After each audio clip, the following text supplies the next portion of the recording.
For Sarah, Walmart was a staple of her daily routine.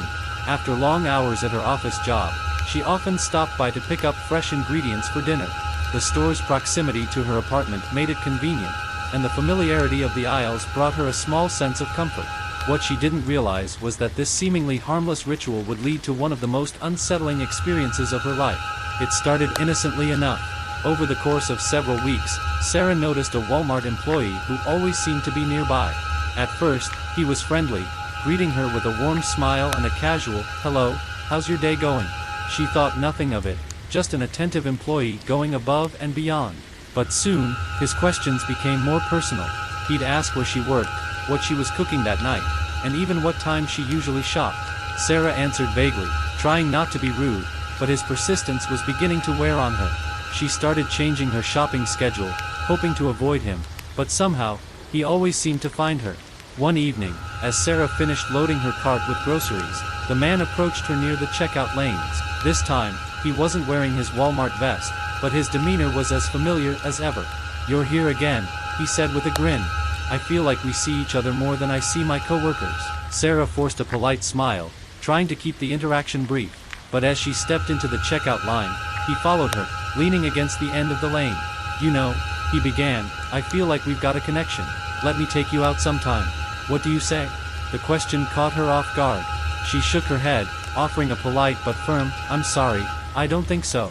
His expression changed instantly. The easygoing smile faded, replaced by something darker, an intense, almost predatory look. "You'll change your mind," he muttered before walking away. Sarah's unease grew as she hurried through checkout, glancing over her shoulder to make sure he wasn't following her. She breathed a sigh of relief as she reached her car, quickly loading her groceries and locking the doors. But as she pulled out of the parking lot, her stomach dropped. In her rearview mirror, she spotted a familiar car, a beat-up sedan parked near the edge of the lot. It was him. The man was sitting in the driver's seat, his eyes locked on her. When she turned onto the main road, the sedan pulled out, trailing her at a steady distance. Sarah's mind raced. Was he really following her, or was this just a coincidence? As she neared her apartment complex, her worst fears were confirmed. The sedan followed her all the way to the entrance, slowing as she turned in. Panic set in as she realized he might know where she lived. Thinking quickly, Sarah drove past her building and out the back exit of the complex, weaving through side streets in an attempt to lose him. The sedan kept pace, its headlights glaring in her mirrors. She made several sharp turns, hoping to throw him off, but the car stayed close, its presence a menacing shadow on the empty streets. Finally, Sarah spotted an opportunity. At an upcoming intersection, the light turned yellow.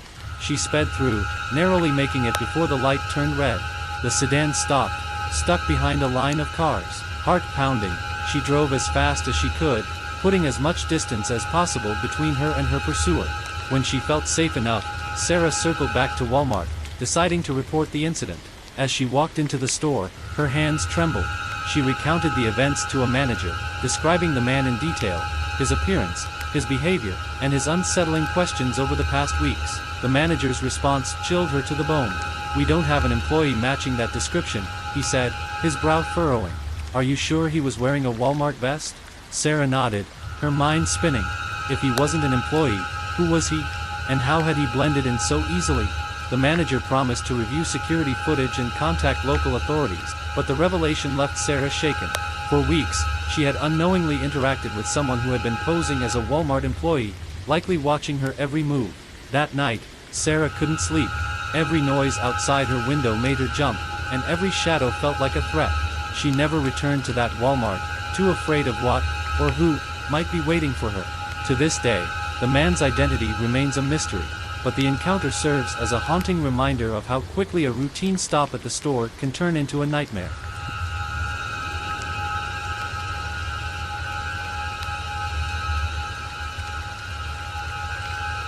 Mark had always been a cautious and observant person.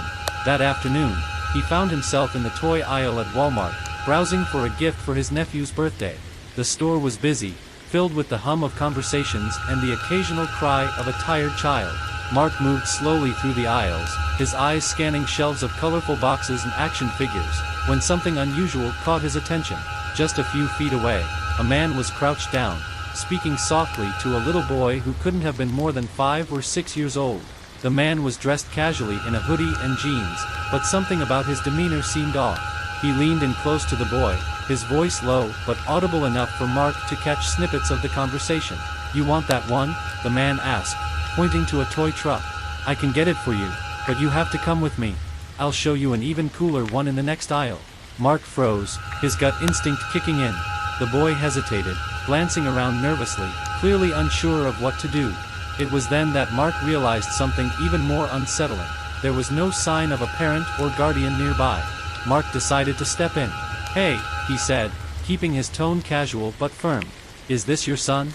The man looked up sharply, his expression shifting from surprise to guarded.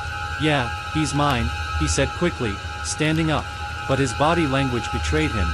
He avoided making eye contact, and his answer felt rushed, rehearsed. The little boy looked at Mark, his eyes wide and fearful. Mark crouched down to his level. "Are you okay, buddy? Where's your mom?" Before the boy could respond, a woman rounded the corner into the aisle, her face a mix of relief and alarm. "There you are," she exclaimed, rushing to the boy's side. She grabbed his hand protectively and glared at the man. "Who are you, and why are you talking to my son?" The man stammered, taking a step back. "Oh, I thought he was lost. I was just trying to help," he said, his voice shaky. "By asking him to go to another aisle?" Mark interjected, his voice hardening. He stepped closer to the man, who now looked visibly nervous. The tension in the aisle was palpable, drawing the attention of other shoppers. The woman tightened her grip on her son's hand. "Stay away from us," she said coldly, her eyes burning with anger. Sensing he was outnumbered, the man turned on his heel and walked briskly toward the self-checkout area. Mark and the woman followed at a distance, keeping an eye on him as he scanned a single item and hurried toward the exit. Mark quickly alerted a nearby employee, who called security. But by the time they reached the parking lot, the man had disappeared. The woman thanked Mark profusely, her voice trembling with emotion. "I can't believe this happened," she said. "I turned away for 1 minute, and he was already talking to him." Later that evening, police found the man hiding near the edge of the parking lot, crouched behind a row of bushes. He was questioned and taken into custody. While the child was unharmed, the encounter left a deep impression on everyone involved. The boy's mother couldn't stop replaying the moment in her mind, wondering how close she had come to losing her son. Mark, too, was haunted by the incident. What if he hadn't been there? What if the man had succeeded in luring the boy away?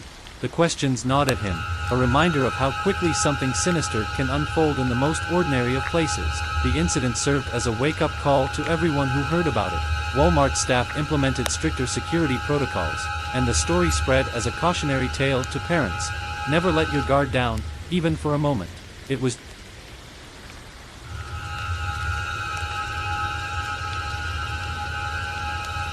just supposed to be a quick trip. Emily had forgotten a few items for her weekend plans and decided to make a late-night run to Walmart. The store was nearly empty when she arrived, the parking lot lit only by the pale glow of overhead lights. Inside, the atmosphere was quiet, almost eerily so, with only a handful of shoppers scattered throughout the aisles. As Emily wandered through the store, ticking items off her mental list, she felt a strange sensation, an almost physical awareness that someone was watching her.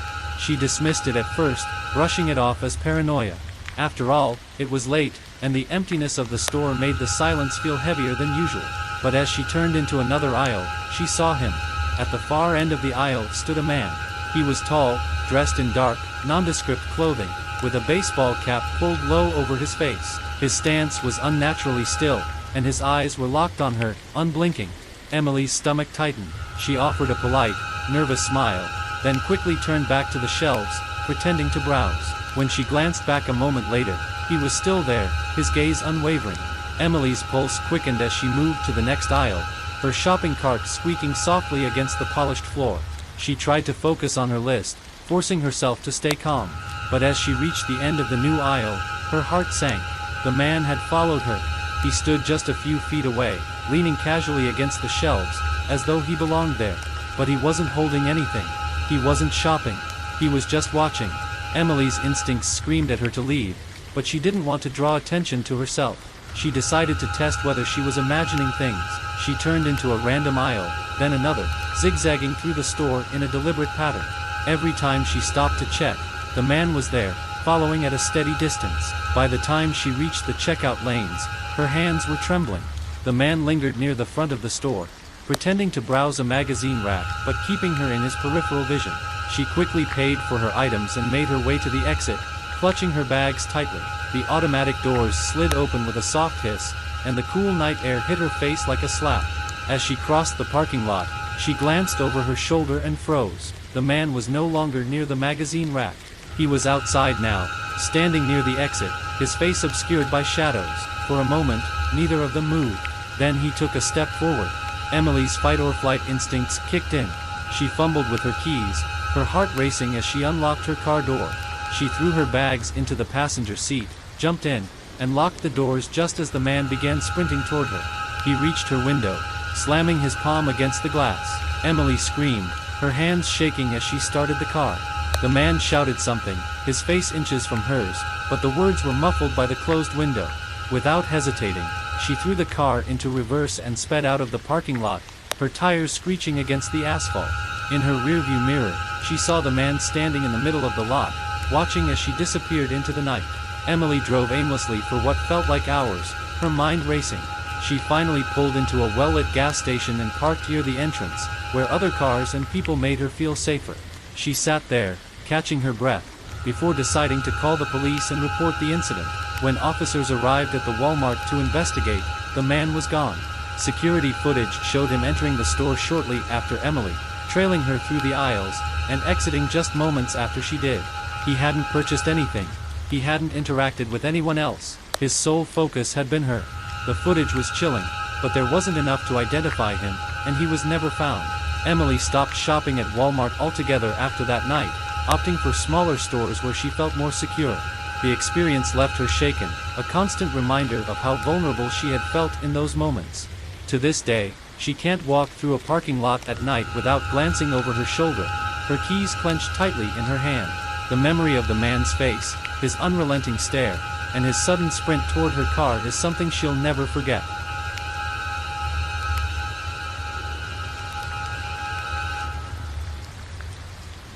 For Lisa, a quick trip to Walmart had always been a routine part of her week.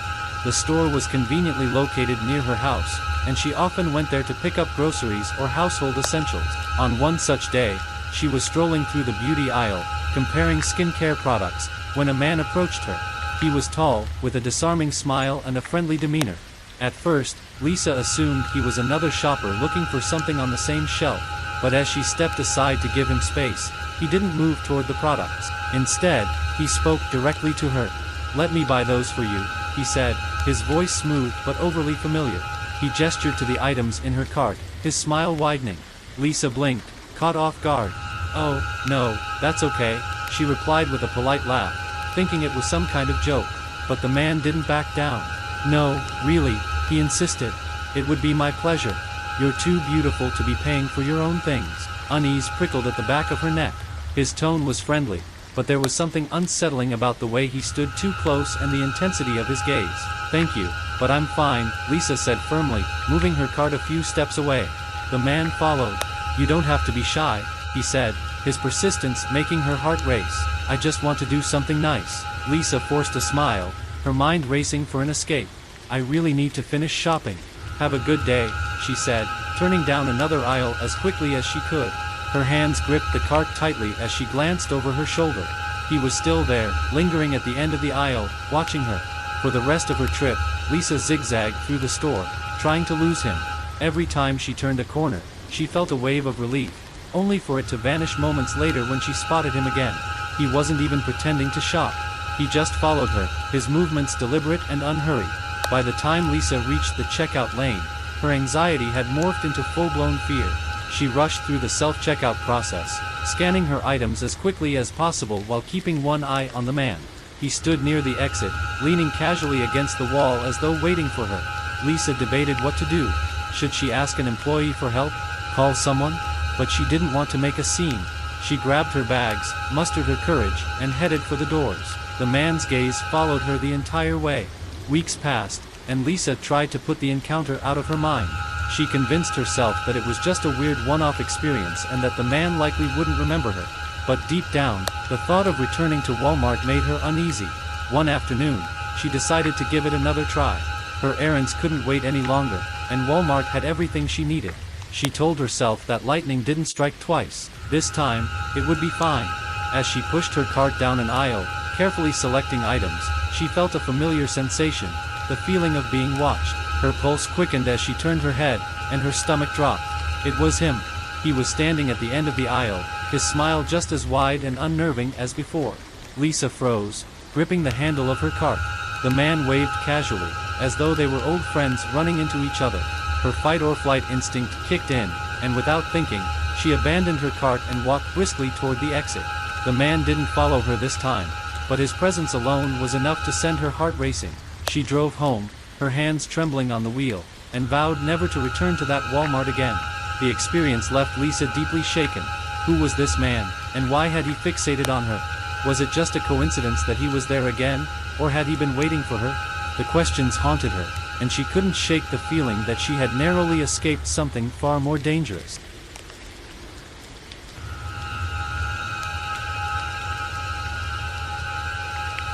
For Ethan, working the late shift at Walmart was typically uneventful. He had been a night stalker for over a year, and while the job wasn't glamorous, he enjoyed the quiet hours after the store closed to customers. With his headphones on and the aisles mostly empty, he could zone out and focus on his task. But one particular night would shatter the routine and leave him questioning his safety. It started around 11:45 p.m., just after the store closed. Ethan was stocking shelves in the home goods section, his cart loaded with boxes of towels and bathroom supplies. The store's intercom echoed faintly as the closing announcements played, reminding any lingering customers to head to the register. He had just started unboxing a shipment when he heard it, a faint rustling sound coming from the next aisle over. Ethan froze, pulling off his headphones. The store was supposed to be empty except for the night crew, and most of his co-workers were in the back unloading deliveries. Probably just someone grabbing their stuff before they leave, he thought. But as he resumed his work, the noise came again, louder this time. A distinct shuffle, like footsteps on the tile floor. Ethan peeked around the corner, expecting to see one of his co-workers, but the aisle was empty. He called out, "Hello? Anyone there?" His voice echoed, unanswered. Unease crept in as he returned to his cart, deciding to shrug it off. About half an hour later, Ethan moved to the grocery section to restock canned goods. He was halfway through organizing a shelf when he caught movement out of the corner of his eye. Someone darted across the end of the aisle. "Hey, we're closed," Ethan called, his voice firm but slightly shaky. He walked to the end of the aisle and looked around, but whoever, or whatever, he had seen was gone. Deciding it was time to alert someone, Ethan grabbed his radio and called his supervisor, Tom. "I think there's someone in the store," he said, trying to keep his voice calm. Tom, who was in the back room with another employee, told Ethan to stay put while they came to check it out. While waiting for them to arrive, Ethan moved his cart closer to the center of the aisle, hoping to make himself less vulnerable. He kept glancing over his shoulder, every small sound amplifying his nerves. A sudden clattering noise from the far corner of the store made him jump. It sounded like a stack of items had fallen, the crash reverberating through the empty aisles. His heart pounded as he backed away, gripping his box cutter tightly. When Tom arrived with another employee, the three of them began to search the store. They moved cautiously, sweeping each aisle and calling out for anyone who might still be inside. "If it's a customer, they'll probably pop out embarrassed," Tom joked, trying to lighten the tension. But their laughter faded when they reached the back of the store. One of the fire exit doors was ajar, the latch scratched as though someone had tried to force it open. Tom frowned, stepping closer to examine it. "That's not normal," he muttered. As they stood near the door, they heard it again, the same shuffling sound, this time coming from the stockroom. Ethan's stomach dropped. "No one's supposed to be back there," he whispered. Tom nodded, signaling for them to follow. The three of them walked toward the stockroom, the air growing colder as their nerves heightened. When they entered, the lights flickered briefly, casting eerie shadows across the shelves of inventory. They split up to search, their footsteps echoing in the vast space. Ethan checked behind a row of stacked pallets, his palms sweaty as he gripped the handle of the box cutter. The space was empty. He exhaled in relief, but the moment was short-lived. A loud bang came from the other side of the stockroom. Ethan and Tom ran toward the sound, finding one of the back doors swinging on its hinges. The cold night air rushed in, carrying the faint scent of cigarette smoke. Whoever had been in the store was gone. The team regrouped, shaken but relieved that the intruder seemed to have fled. They locked all the doors and decided to double-check the store to ensure no one else was hiding. As they passed through the aisles, Ethan noticed something strange. Several items from the home goods section were scattered across the floor, as though someone had rummaged through them. That wasn't like that earlier, Ethan said, pointing it out to Tom. The realization sent chills down his spine. The intruder hadn't just been hiding. They had been moving around the store, potentially watching him the entire time. The next morning, security reviewed the footage. The grainy black and white video revealed a man entering the store just before closing, blending in with the last-minute shoppers. Once the doors were locked, he moved methodically through the aisles, occasionally disappearing from view. At one point, the cameras caught him standing near Ethan, just a few feet away, partially obscured by a shelf. The most chilling part came near the end of the tape. As Ethan stood by the stockroom door with Tom, the man could be seen crouching behind a stack of boxes, watching them. When the lights flickered, he slipped out of view and vanished into the night. Ethan never worked a late shift again. The thought of being watched, of someone lurking just out of sight, was too much to bear. For weeks, he couldn't sleep, haunted by the memory of the man's silent movements and the knowledge that he had been so close, closer than he ever could have imagined.